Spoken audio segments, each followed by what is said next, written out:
बिस्मिल्लाहिर्रहमानिर्रहीम, अस्सलाम वालेकुम। मैं समी इब्राहिम हूँ और आप हमारा यूट्यूब और फेसबुक चैनल देख रहे हैं।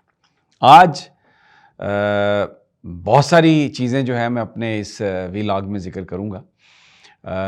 अभी थोड़ी देर में मैं आपको बताऊँगा अडयाला जेल, वहाँ पे ठंडे कमरे, थोड़ी-थोड़ी तारीकी, फिर मुस्कुराहटें और इमरान खान साहब के वकील एक सरकारी सौगात पर जिस तरह बल पड़े।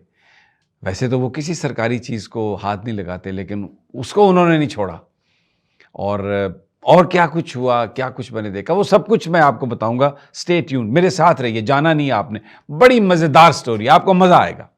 लेकिन पॉलिटिकल जो स्टोरी है वो बड़ी अहम है, इसलिए मैं उसको पहले रख रहा हूँ। वो है ये जो स्पेशल सीट्स हैं ख़वातीन की, जो मखसूस नशिस्तें हैं और अक़लियतों की, वो इलेक्शन कमीशन ने पीटीआई को दी नहीं थी।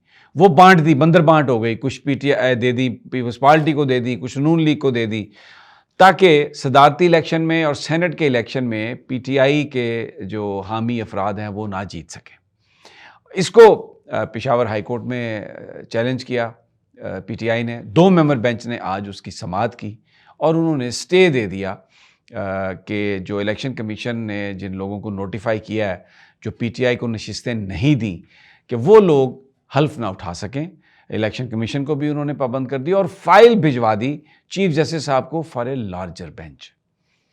अब chief justice Peshawar high court ने लार्जर बेंच तश्कील दे दिया है, 5 मेंबर, जिसकी सरबराही वो खुद करेंगे और कल 12 बजे के बाद इसकी समाअत होगी। आज इमरान खान साहब ने भी ये कहा कि ये जो ख़वातीन की नशिस्तें जो पीटीआई से छीनी है इन्होंने बेईमानी से, ये ख़वातीन के हकूक़ पर डाका डाला इन्होंने, और पूरा मुल्क जो है वो एहतजाज तो करेगा। संडे को स्पेशल एक एहतजाज पीटीआई करेगी, लीड करेगी उसको।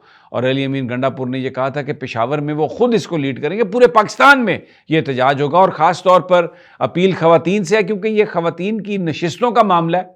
तो अगरचे आज जो चीफ मिनिस्टर हैं पंजाब की, उन्होंने बड़ी थ्रेटनिंग प्रेस कॉन्फ्रेंस की है, बड़ी डराने धमकाने वाली प्रेस कॉन्फ्रेंस की है, बड़ी बढ़के मारी हैं उन्होंने कि कोई टॉलरेंस नहीं किया जाएगा एहतजाज, और हम ये कर देंगे और वो कर देंगे। लेकिन इमरान खान ने पाकिस्तान की ख़वातीन से ये कहा है, ख़ास तौर पर मर्दों से भी, लेकिन ख़वातीन के हकूक़ पर यह डाका है।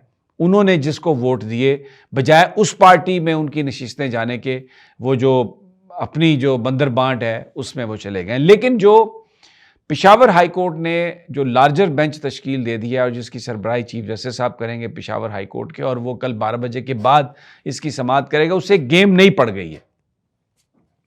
और गेम ये पड़ गई है कि अब अगर पेशावर हाई कोर्ट का 5 मेंबर बेंच, जो 2 मेंबर बेंच है, उस फैसले को इंडोर्स करता है, तो फिर सुप्रीम कोर्ट में इलेक्शन कमीशन आएगा या नून लीग और पीपल्स पार्टी वाले आएंगे, तो वहां पर 7 मेंबर बेंच जो है कम से कम, जो मेरी अंडरस्टैंडिंग है, वो इसकी समाअत करेगा। तो अब टोटल इस वक्त 13 जजेस हैं, 4 जो हैं वो रिटायर हो चुके हैं। टोटल स्ट्रेंथ जो है वो 17 की है।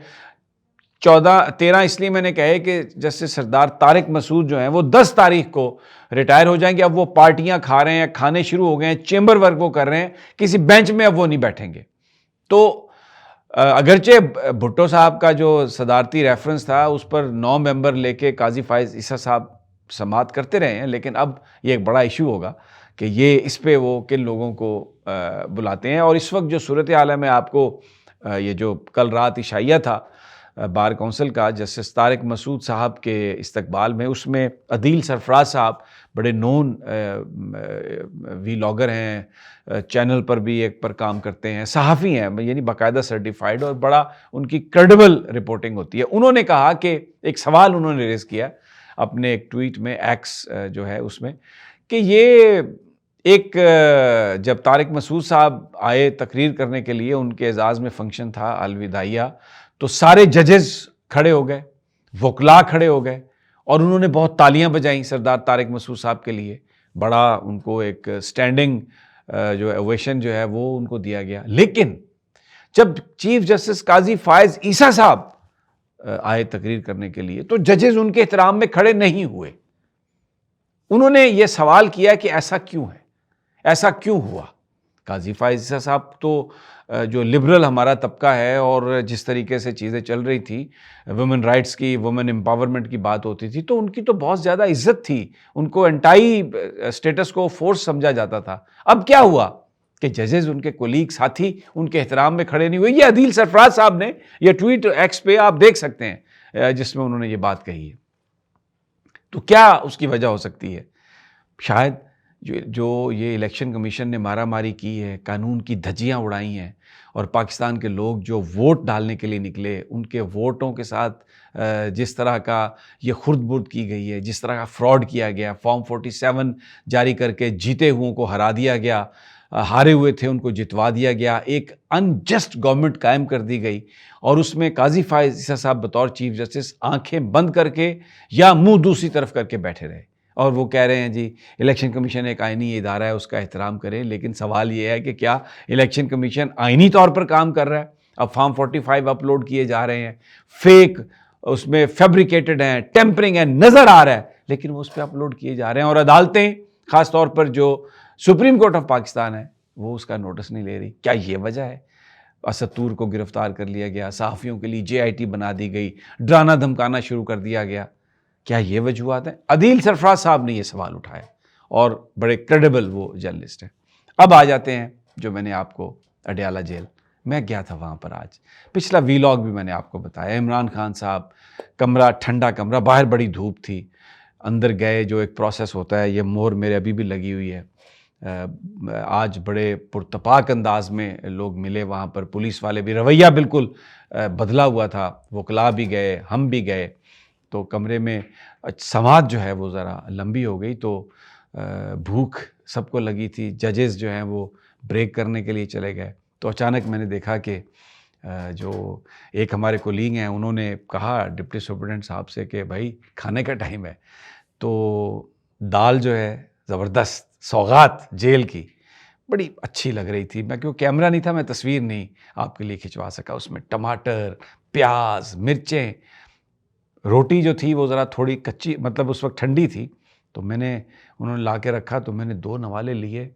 मैंने ज़िंदगी भर जो है इस किस्म की दाल नहीं खाई, और मेरी ये दुआ है कि आप सब लोग ये वो दाल खाएं, लेकिन जेल में नहीं, अपने घर में खाएं, ये मेरी दुआ है। लेकिन वो घर में कैसे पकेगी? अच्छा, मैं ये सोचता सोचता मैं बाहर आया, उस पर जहाँ पे कमरा अदालत है जेल के अंदर, एक थोड़ा सा लॉन है, वहाँ पर मैंने देखा जो वकला थे, जो विटनेस थे, अलकादर ट्रस्ट के नैब वाले लोग थे, प्रोसिक्यूटर वो एक तरफ, और जो इमरान खान साहब के जो लॉयर थे वो एक तरफ, और जो दाल थी उसके साथ जो हो रहा था, यूं वो जो नवाले हैं ना, उनकी कश्तियाँ बना बना के, दाल भर भर के, मैंने सलमान सफदर साहब को देखा, पंचोता साहब को देखा, खा रहे थे दालें, और उन्होंने कहा कि जनाब सरकार की बस सिर्फ यही चीज़ है जिसको हम खा रहे हैं, अदरवाइज़ हम किसी चीज़ को हाथ नहीं लगाते।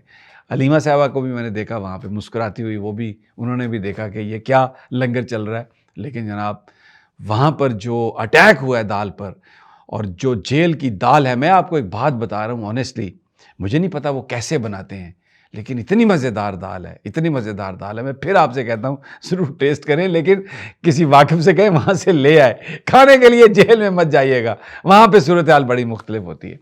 बहरहाल ये आज की मौरूज़ात। आज रवैया बहुत अच्छा था जेल वालों का, और खाना भी दिया उन्होंने, इतनी मज़ेदार दाल भी दी, एवरीबॉडी वाज स्माइलिंग। बिल्कुल मुझे ऐसा लगा कि मैं ये अडयाला जेल में नहीं हूँ, मैं पता नहीं कहाँ पर मैं आ गया हूँ। और शायद उसकी वजह पिछली दफ़ा जब मैं नहीं जाने दिया गया था मुझे, तो कुछ लोगों को एहसास हुआ होगा। तो बहरहाल what ever the reason was, thank you very much for everything Adiala. इंशाल्लाह जल्द मुलाकात होती है, अल्लाह निगहबान।